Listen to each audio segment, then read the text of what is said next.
Matt, you were down pretty much the whole first half until the 2-minute mark when you took your first lead. Mm-hmm. What changed at that point that kind of swung the game in your favor?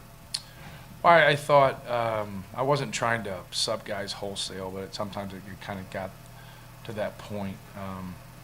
I thought, I'm not really answering your question, but I thought Indianapolis just played harder than us. I thought it looked like Indianapolis, the game meant more to them. We weren't able to use our defense to generate any offense for a while. And then we were able to get some steals and get some long rebounds and then get in transition a little bit. And then we don't execute offensively because we don't give ourselves time. We shoot the ball too quick. And then obviously we took too many threes in this game. And we'll have to go back and watch the tape and learn from that. And I think that's something with this team that we're going to have to, closely monitor. We're going to have to get a good balance of drives, getting in the paint, and deep post touches, and then also rhythm threes. And just because one guy shoots a three doesn't allow the other guy. Each guy's different in terms of, their percentage and how they've shot it in the past. Yeah, that kind of segues right into the next question. Obviously, there's guys on this team this year you want shooting whenever they have the opportunity to, but is 24 threes about what you want? Is it a lot? I don't know. I'm kind of like you. I'm trying to figure it out myself in terms of a number.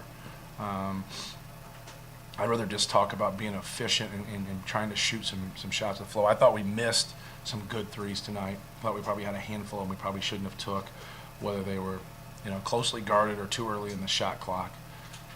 But no, we'll watch film. I think this is good, playing against somebody else and really trying to work on our shot selection.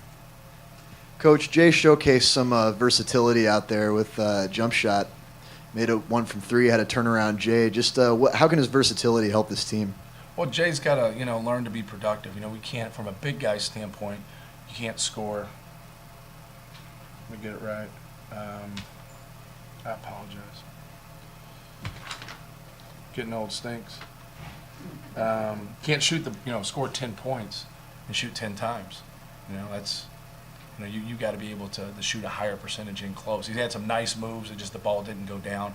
He's just got to be more productive when we get him the ball there. But he shows you, he can knock down a three, he can hit a turnaround. But then again, we missed 3 jump hooks at 6 feet. We got to do a better job of finishing at the basket. But he's come a long ways. But we need him to be consistent in that area and shoot a better percentage.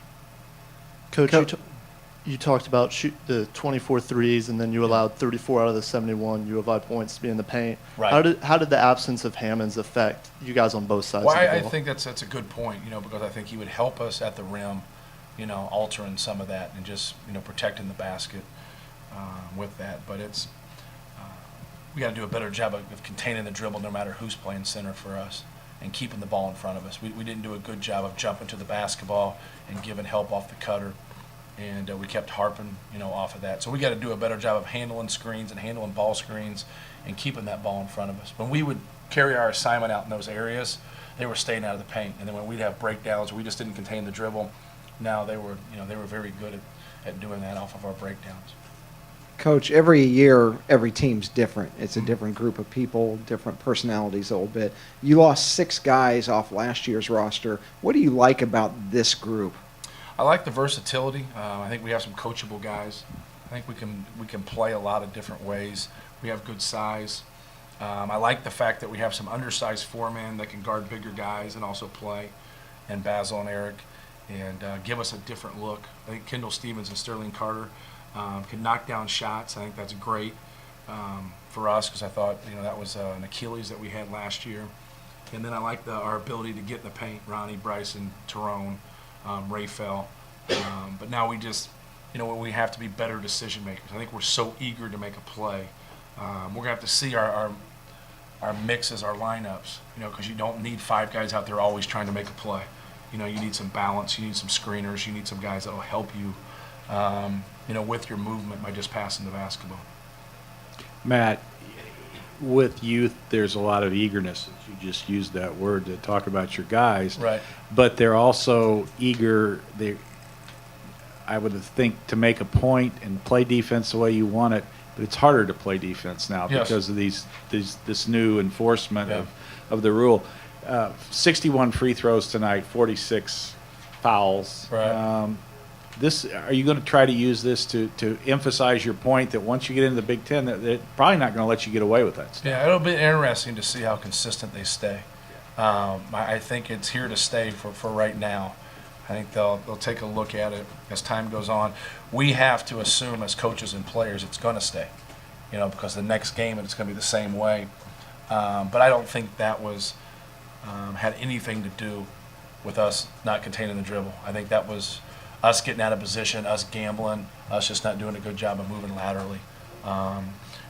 You can't be as a player and as a coach, you can't be quick to have that built-in excuse. You have to look into it. When things go wrong around here, it's my fault. As a player, when things go wrong, it's their fault. And when you look at things that way, you normally get to a solution. When you look at it the other way, you don't normally get to a solution because you're playing the blame game. So it's really important right now that we don't put this on the refs, we don't put this on anybody else, that we adjust to it and do a better job of playing position defense. Matt,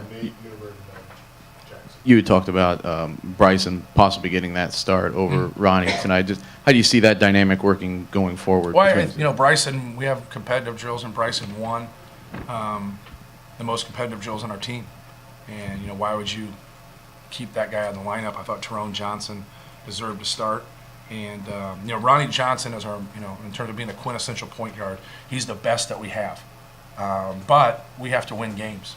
And he needs to do some little things to help us win games. And, hopefully, this will motivate him. And, I told Bryson, I said, this could continue. You could start every single game. You might start one game. I didn't recruit you guys to start. I recruited you guys to win. And, that's what I'm going to hang my hat on. I'm going to hang my hat on guys that win, that go out there and week to week, game to game, keep getting better, that are coachable. But I'm not going to fight anybody, over little things. It's basic basketball, and you have to compete and play hard. And hopefully Bryson can learn and play both spots. It's hard to learn a spot in basketball, especially that position.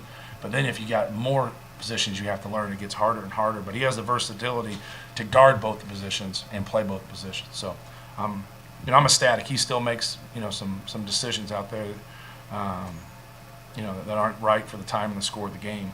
But he competes and he plays hard. And so I'm gonna hang my hat with guys like that. So I look forward to Ronnie, competing and getting out there and, be one of the better players in our league. Nathan took my question, so I'll come up with something else. The two fifth-year guys, Yeah. would you consider them young per se, or would you just kind of consider them new in terms of their how they've been able to blend in Well, I think with you the gotta team be- and learn what they're doing? I've tried to be quick to establish their roles. I think sometimes it's a little bit harder for them because they've played in a system for a while. But Sterling's a guy that can really shoot. We want him to take rhythm jump shots, and he can guard the basketball. I think Peck's versatility and his ability to rebound and drive the ball and just put people in mismatches. But they both can defend at this level. There's no doubt about that. And so I'm excited about both of those guys.